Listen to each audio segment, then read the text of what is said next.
أعوذ بالله من الشيطان الرجيم.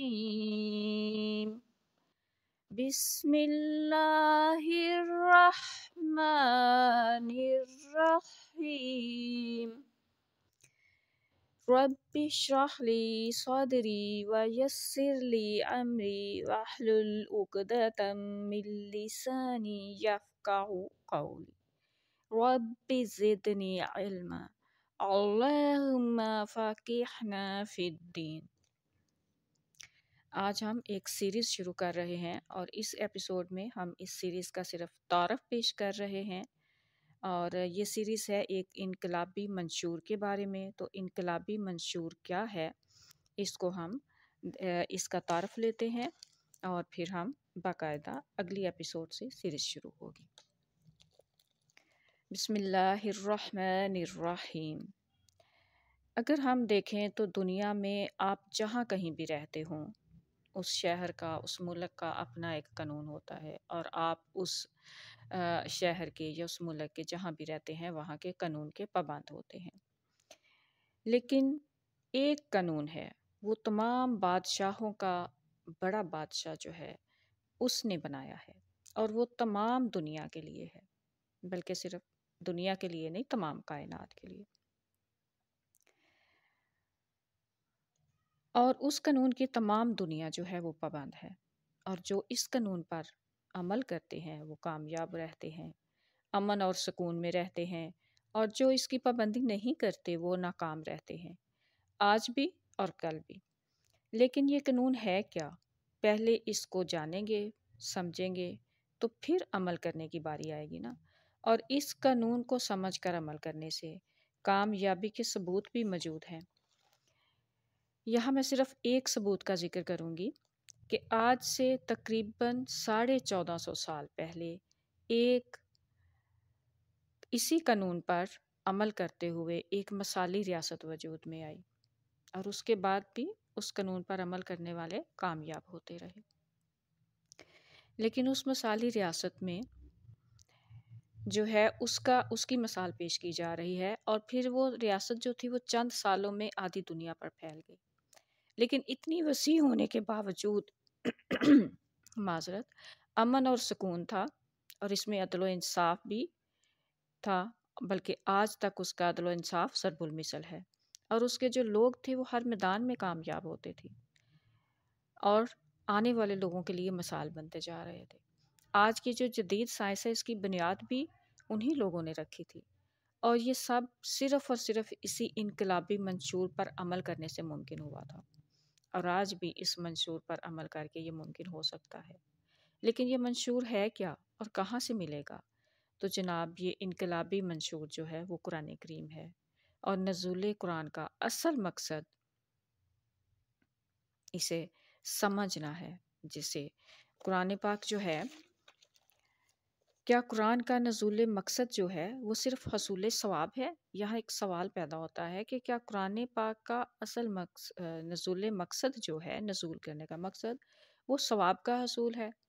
تو دیکھتے ہیں، قرآن کریم جو ہے وہ اپنے مقاصد کو بیان کرتے ہوئے اللہ تعالیٰ سورۃ بقرہ میں فرماتے ہیں، رمضان کا مہینہ وہ ہے جس میں قرآن نازل کیا گیا، جو لوگوں کے لیے سراپائے ہدایت اور ایسی روشن نشانیوں کا حاصل ہے جو صحیح راستہ دکھاتی ہیں اور حق و باطل کے درمیان دو ٹوک فیصلہ کر دیتی ہے۔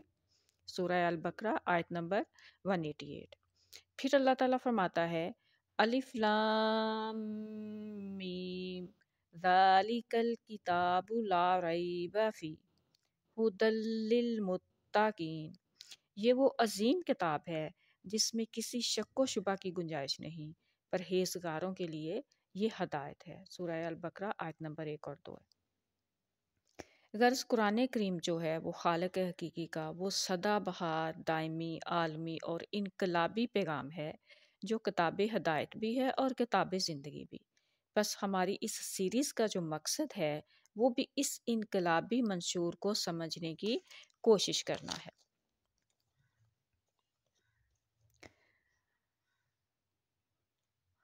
تو اس انقلابی منشور کو سمجھنے کے لیے اور قرآن کا جو اصل مقصد ہے اس کے بارے میں قرآن کریم فرماتا ہے، یہ تمہارے رب کی طرف سے سمجھ کی باتیں ہیں اور ان لوگوں کے لیے سراسر ہدایت اور رحمت ہے جو ایمان رکھتے ہیں۔ سورہ الاعراف آیت نمبر 203 ہے۔ پھر خدا تعالیٰ فرماتا ہے، یہ قرآن لوگوں کے لیے دلائل بصیرت کا مجموعہ ہے اور یقین رکھنے والوں کے لیے ہدایت اور رحمت ہے۔ سورہ الجاسیہ آیت نمبر 20 ہے۔ ان آیات سے یہ بات بالکل واضح ہوتی ہے کہ قرآن کا اصل مقصد انسانوں کی ہدایت ہے۔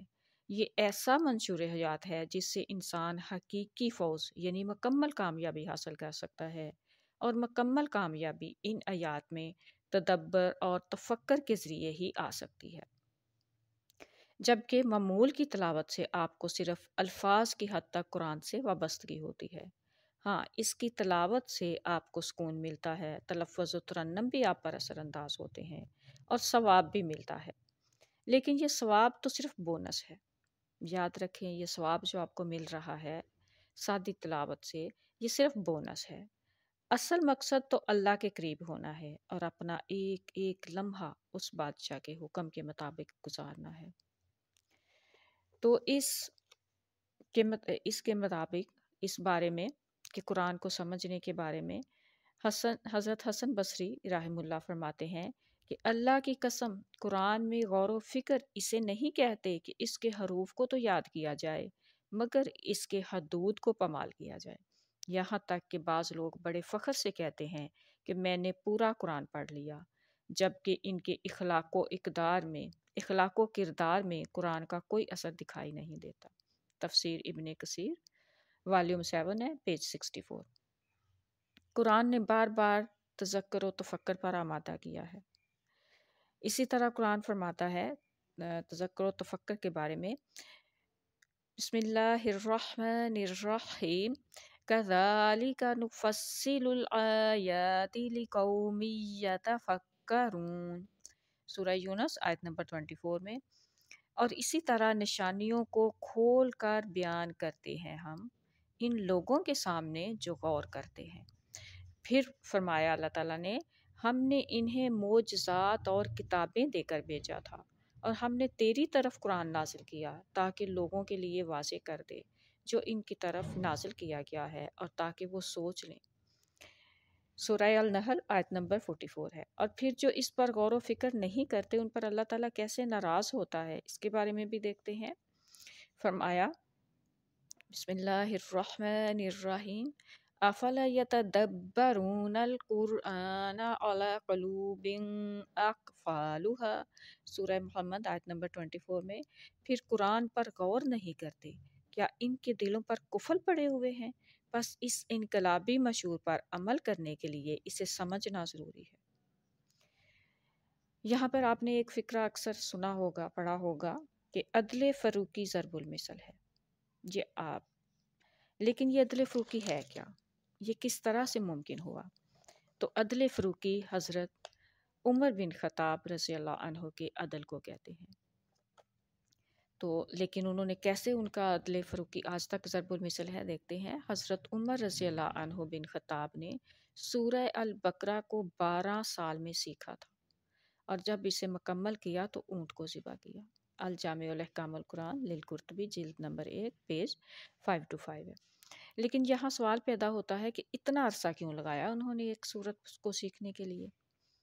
تو اس بارے میں آپ سوچیں اور مجھے اس کا جواب آپ لوگ دیں۔ حضرت ابو ذر رضی اللہ عنہ سے بیان کرتے ہیں کہ رسول کریم صلی اللہ علیہ وسلم نے مجھ سے ارشاد فرمایا، تو صبح کو جا کر کتاب اللہ کی ایک آیت سیکھے، یہ تیرے لیے 100 رکعت نماز سے بہتر ہے، اور تو صبح جا کر علم کا ایک باب سیکھے، خواہ اس پر اسی وقت عمل کرے یا نہ کرے، یہ تیرے لیے 1000 رکعت پڑھنے سے بہتر ہے۔ سنن ابن ماجہ والیوم 1 پیج نمبر 79۔ اگر ہم قرآن کو نہیں سمجھتے تو نہ تو ہم اپنی حفاظت کر سکتے ہیں، نہ دوسروں کی کر سکتے ہیں۔ حضرت عبداللہ رضی اللہ تعالیٰ عنہ سے روایت ہے کہ وہ فرمایا کرتے تھے کہ بے شک یہ قرآن اللہ تعالیٰ کا دسترخوان ہے، بس تم میں سے جو شخص اس سے سیکھنے کی استطاعت رکھتا ہو، اسے چاہیے کہ وہ اس سے ضرور سیکھے۔ الدارمی فی السنن والیوم 2 پیج نمبر 525 ہے۔